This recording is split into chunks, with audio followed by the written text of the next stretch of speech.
Good afternoon, everyone. The Atlanta Federal Reserve will release its latest third quarter GDP now forecast on Friday. The question is whether it will again show around 4% of growth as it did last week. Bloomberg Economics is more cautious, expecting just 1.4%. Even though the official GDP report won't be released until mid-December, strong growth, no matter the policy backdrop, will continue to support the dollar. Yet, beneath the surface, income inequality remains a growing concern. The issue, often labeled as an affordability problem, actually reflects deeper imbalance.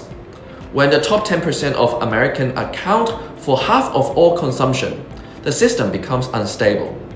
With consumer spending making up 2/3 of GDP, weakening demand from lower-income households could slow growth over time. And at the same time, overdue credit card payments have reached 12% of the total 1.2 trillion in balances, which is the highest since 2010.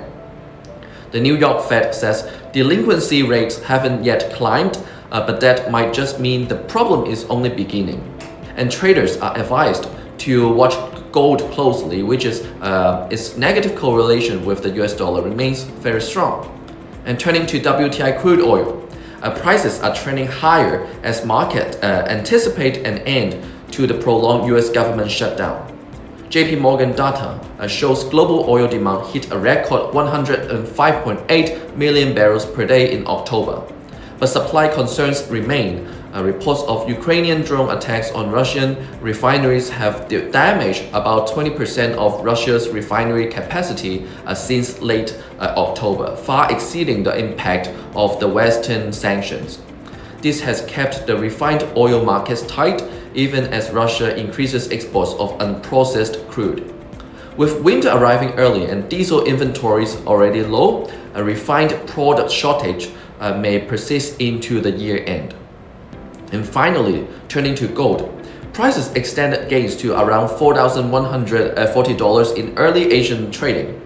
The move came as markets boost the bets on another Fed cut before year end. Weak ADP employment data showing the private sector lost an average of over 11,000 jobs per week through late October reinforced that view. And according to CME Fed Watch, the markets now see a 68% chance of a cut in December and about 80% for January.